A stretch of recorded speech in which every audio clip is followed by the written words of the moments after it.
Okay, you kids. Sit down and shut up for a second. I'm going to teach you a game. The game is called whatever the fuck. I don't know. No, wait. The game is called The Sides of Imagination. The game is like a funhouse of mirrors in your mind. The game is about playing make-believe. But the more you play it, the harder it is to tell what side of imagination you are on. You are going to need a character. You need to work on your character. But your character is you. It is based on you. But that is what you are now. Because your character has to be believable. Even if your character is a genie or a space alien, you need to think of what traits you already have and really work that into a great character. If you're really sick and jaundiced all the time, then really come up with an amazing disease. Something really disgusting and scary. Because here is the deal. Every day you go into town, and there are people in town that live in a dream. It is like they are wandering around to sleep. They believe they're in a fairy tale or a Hollywood movie. And these people are the ones with all the money. Think about that for a second, Ash. The ones who buy in more to the fantasy world get all the money. Because what is money anyway? It's an agreed upon imaginary worth bestowed on anything. I'm rambling. Anyway. Use your story too. Tell them you'll predict their future. Tell them you're from another planet. Tell them you're dying of a terrible disease. And tell them you really need their money.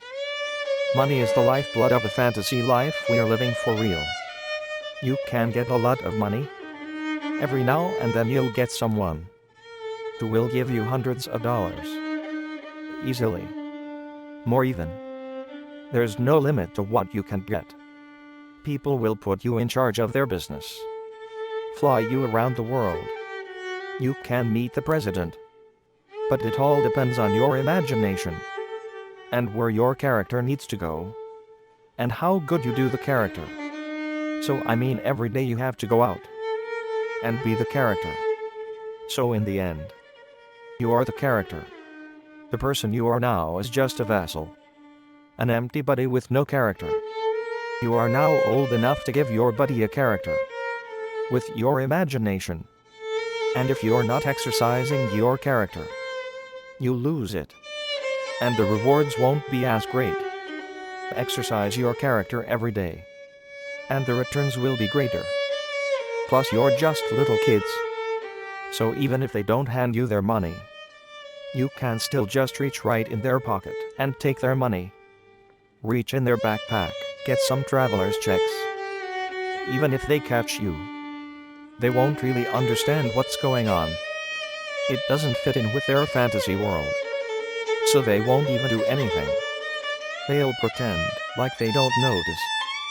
Or they'll just look at you and won't know how to confront you and just walk away.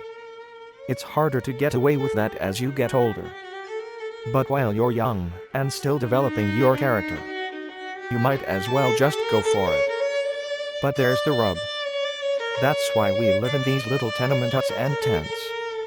And they come with police. And bulldoze our homes. And we have to keep moving. Who would bulldoze someone else's home? It's because they're so embarrassed to have their fantasy exposed. To have children tell them fairy tales. And then hand their money over to pay the children who tell such good nursery rhymes that they wake up the next day and phone the police and demand the police bulldoze the homes of those children.